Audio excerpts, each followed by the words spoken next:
నా నమస్కారం. నేను క్రైమ్ ఏసీపీని. నా రైట్ సైడ్ ఉన్న అతను inspector SI and airport SI and Gopalapatnam.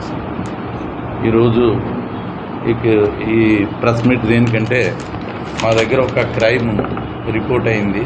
27/5/26న Simhachalam దగ్గర గల ప్రియా గార్డెన్స్ ఒకటి ఉంది. అక్కడ ఉలిమిరి కావ్యహర్షిత అని చెప్పి ఒక అమ్మాయి సింగిల్గా, ఫాదర్ మదర్ లేరు, ఆ అమ్మాయి ఇంట్లో ఉంటుంది. సింగిల్గా ఉండడం వల్ల ఏం చేసిందంటే హౌస్ లాక్ చేసుకొని వాళ్ళ ఫ్రెండ్ ఇల్లు ఆపోజిట్లో వాళ్ళ ఫ్రెండ్ ఇల్లు ఉంటే రోజు అంతే ఆవిడ వెళ్ళి పడుకోవడం, మళ్ళీ మరుసటి రోజు మార్నింగ్ వచ్చి చూసుకుంది. ఆ రోజు కూడా అదే విధంగా చూస్తే మొత్తం ఇల్లంతా చంద్రవందరగా ఉండి దొంగతనం జరిగింది అనేది ఆ అమ్మాయి ఐడెంటిఫై చేసి గోపాలపట్నం పోలీసులకి అప్రోచ్ అవ్వడం జరిగింది. తర్వాత క్లూస్ టీము, తర్వాత పోలీస్కి సంబంధించిన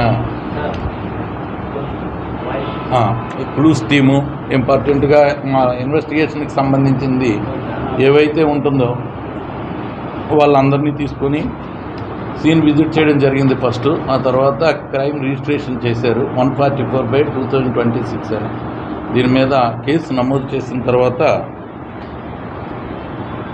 సిపి గారు, మా డీసీపీ గారు, సిపి శంకరూతి బాగ్చి గారు, మా లతా మాధురి మేడం గారు ఇన్స్ట్రక్షన్స్ ఇవ్వడం జరిగింది. వాళ్ళు ఇమీడియట్లీ క్యాచ్ చేయాలనేసి దాని మీద west sub division crimes inspector Chandramouli గారికి ఆధ్వర్యంలో ఒక టీం ఫామ్ చేసుకొని ఈ కేసుని ఏదో ఒక విధంగా డిటెక్ట్ చేయాలి అని చెప్పి ఇన్స్ట్రక్షన్స్ ఇవ్వడం జరిగింది.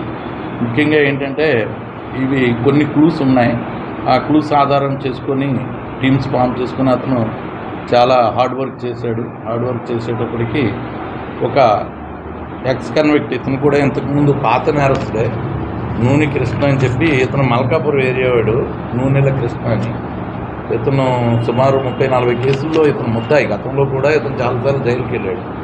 రీసెంట్గా కూడా ఈ అఫెన్స్కి ముందు ఒక 20 రోజుల ముందే అతను జైలు నుంచి రిలీజ్ అయ్యాడు.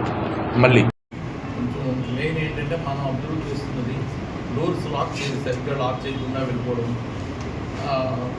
డోర్ దగ్గరికి వేసి ఏదైనా వేరే పనులు ఉంటాయి కదా, వ్యవసాయ పనులు కావచ్చు, లేకపోతే ఏదైనా ఇంకొక ఇల్లు కట్టడం, అక్కడికి డోర్ దగ్గరికి వేసుకొని వెళ్ళిపోతుంటారు. వెళ్ళిపోతే అటు నుంచి వచ్చేటప్పటికి ఇంట్లో ఐటమ్స్ లేవు, బాగుండు, ఇలాంటివన్నీ కూడా జరుగుతున్నాయి. ఇవి ఉండాలంటే ఖచ్చితంగా వాళ్ళు కొంచెం లాక్స్ ప్రాపర్గా వేయడం, ఈ ప్రాపర్టీని కొంచెం సేఫ్ దీంట్లో జాగ్రత్తగా పెట్టుకోవడం అనేది 100% ప్రజలందరూ పాటించాలి. దీని ద్వారా అదొకటి. నెక్స్ట్ ఏంటంటే సిపి సార్ చెప్పింది highest CC cameras density, CC cameras density ఉంటే క్రైమ్ మాకు చాలా ఈజీ అవుతుంది. ఎప్పటికీ మన సిటీలో 7,000 వరకు మనం కొన్ని ఐడెంటిఫై చేసాం. ఇంకా వేల పెట్టవచ్చు. ఇంకా దాని గురించి పూర్వం అంటే ఇంతకుముందు సీసీ కెమెరాల కాస్ట్ చాలా ఎక్కువ ఉండి మామూలు మధ్యవర్తి తరగతి కూడా కొనలేని పరిస్థితి ఉంది. ఇప్పుడు చాలా తక్కువ 3,000కి 2,500 కూడా కెమెరాస్ వస్తున్నాయి. కాబట్టి మీ ద్వారా అది తక్కువలోనైనా 1-2 కెమెరాలు పెట్టుకుంటే ఆ ఇంటికి సేఫ్గా ఉండడం, ఆ ఇంట్లోకి ఎవరు వస్తున్నారా ఎవరు పోతున్నారా అనేది మినిమం మనకి తెలిసే అవకాశాలు ఉంటాయి. ఈ టెక్నాలజీని కూడా వాడితే క్రైమ్ని కంట్రోల్ చేయడమే కాకుండా పోలీసు వారికి సహకరించడం కూడా ఉంటుంది. ఇది ప్రజలందరికీ కూడా అది విజ్ఞప్తి అనమాట. ఇప్పుడు అవగాహన కార్యక్రమం చేపట్టేటప్పుడు సీసీ కెమెరాల గురించి ప్రజలకు బాగా చెబుతున్నారు. మరి పబ్లిక్లో ఉన్నప్పుడు జీవీఎంసీ వాళ్ళు ఏర్పాటు చేసిన కెమెరాలకి ఏది మాత్రం ఎక్కడ ఉంటుంది వాటి మీద మరి అది సిపి గారు కూడా అది లెటర్స్ అవి పెట్టి వాళ్ళకి చెప్పడం జరుగుతుంది. అంటే జీవీఎంసీ అక్కడ కమిషనర్స్ ఆ లెవెల్లో కథాల్సింది చెప్పాల్సి ఉంటారు కదా, అది ప్రాసెస్ చేస్తున్నారు. చాలా ఉన్నాయి సార్ అవన్నీ పెట్రోల్ రిపేర్స్ అవన్నీ ఉన్నాయి. ఇంటికి పెట్టినప్పుడు కూడా వాళ్ళు కూడా సరైన పొజిషన్లో అంటే వాడు పెట్టేసి వెళ్ళిపోవడం కాకుండా వాళ్ళకి వస్తువు కనిపిస్తుందా లేదా అని మళ్ళీ మనం చెక్ చేసుకోవాలి.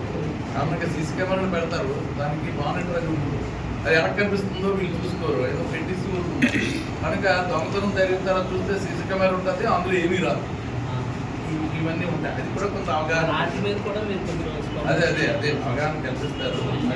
ఈ పబ్లిక్లోని సీసీ జీవీఎంసీ వాళ్ళు ఏర్పాటు చేసిన సీసీ అవి కూడా మీరు కొంచెం చెప్తారు.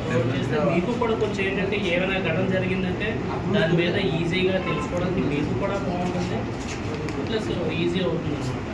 తప్పకుండా చేస్తాం, అది కూడా చేస్తాం. చేయగారు కూడా ఒకసారి పెడతారు, ఒకసారి